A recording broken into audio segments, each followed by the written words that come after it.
Hey, who said you can stop? Keep going. We've been walking for fucking hours. I need a breather. I said keep going, you'll have no reason. I want the fucking breather. Cut the shite, okay? If you wanted to kill me, you'd have done it back on the road. You need me as insurance in case my boys catch up to us before we get to that river. That's where you're headed, right? I said, shut your fucking mouth and keep fucking walking. I won't tell you again.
Oh, is this gypsy bastard? Should have been here right now. Traveller. What? The correct term is traveller. The term gypsy is a bit derogatory. Does it look like I give a fuck about the correct terminology for a fucking gypsy? Terminology?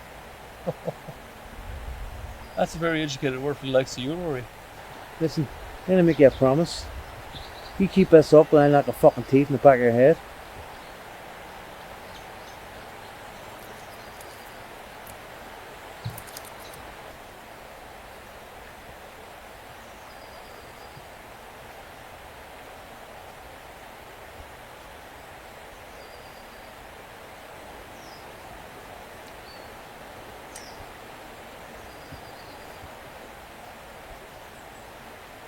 Sorry about Tommy.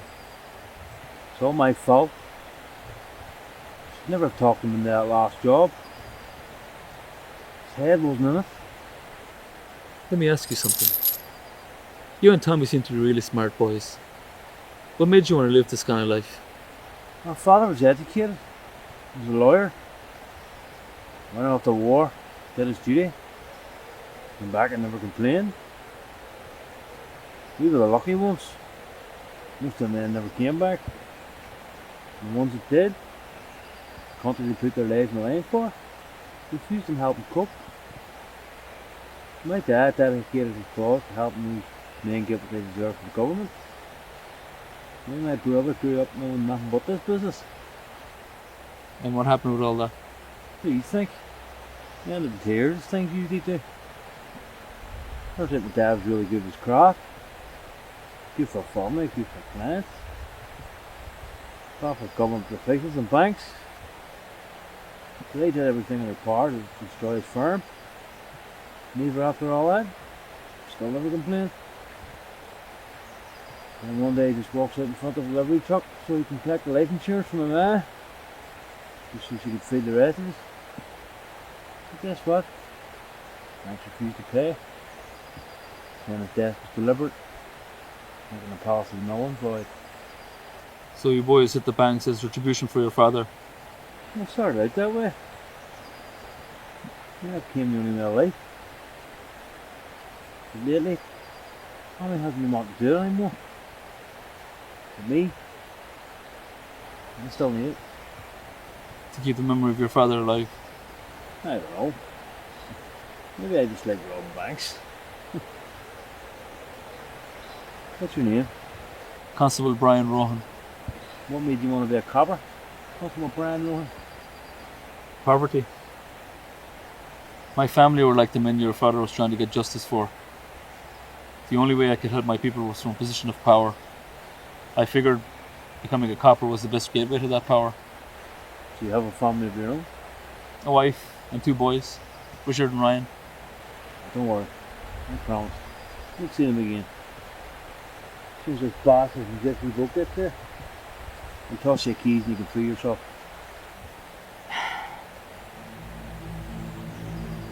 Boatman's not coming, Rory. What? How do you know that? Listen, you're a smart lad. Put it all together, huh? You and your brother are the famous Daly boys. Rory and Thomas Daly. Best bank robbers this side of the country. No one has been able to get the best of you pair. Then all of a sudden, you just so happen to hit a bank that just so happens to have 12 well-placed police officers at the scene. You just knew we were coming?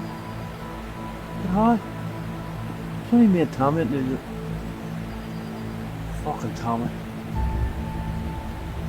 You alright? His head wasn't in it. He came by my office looking to make a deal. After he couldn't convince you not to go through with it.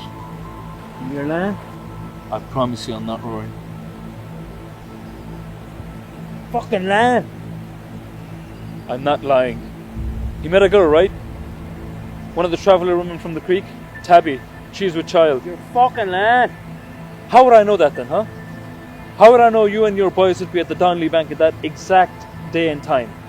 I promise, if you don't stop fucking land, I'm gonna shoot you right in the fucking face! You don't have to come to that, alright? You can still make the deal. Now, the boatman's not coming, and the only way you're getting out of Belfast is over that river. My men will find us out here, and if I'm not alive to speak for you, you won't live to see tomorrow. Fucking land!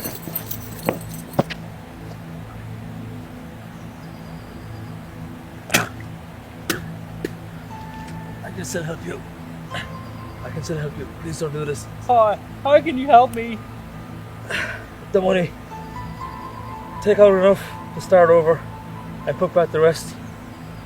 When they get here, I'll tell them that it was you who made the deal. You'll do a little time, but you won't see the gallows. Then when you get out, the money will be waiting for you. But you have to let me take you in for that to work, alright?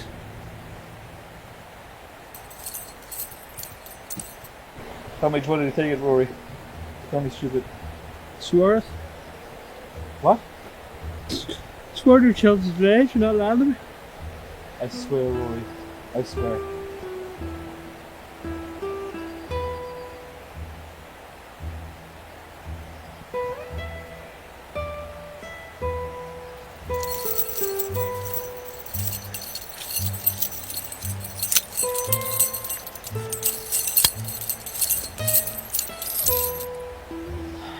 I'll need you to hand over the gun as well. Don't want the lads to get the wrong idea and shoot you dead.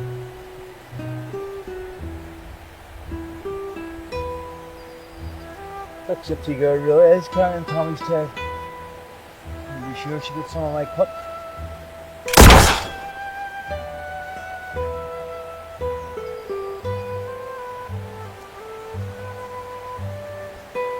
Like I said before, you prefer the term traveller. And I'll make sure my sister gets all the support she needs for your nephew. The Creek folk will only know great things about the brothers who took them out of poverty. I owe you that much. Goodbye, Rory.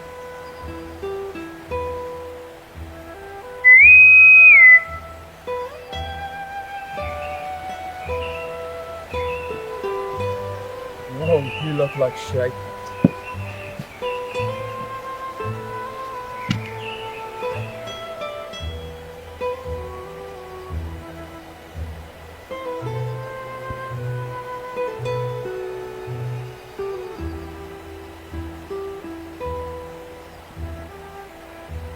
Where's that fucking barge? It's just down the street.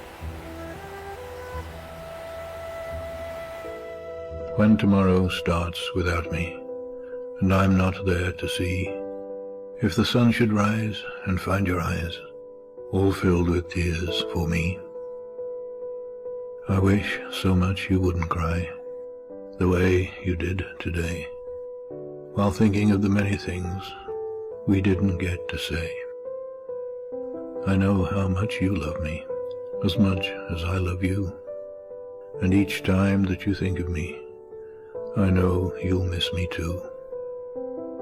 But when tomorrow starts without me, please try to understand that an angel came and called my name and took me by the hand and said my place was ready in heaven far above, and that I'd have to leave behind all those I dearly love. But as I turned to walk away, a tear fell from my eye. For all my life I'd always thought I didn't want to die. I had so much to live for, so much left yet to do. It seemed almost impossible that I was leaving you. I thought of all the yesterdays, the good ones and the bad. I thought of all the love we shared and all the fun we had. So when tomorrow starts without me, don't think we're far apart. For every time you think of me, I'm right here in your heart.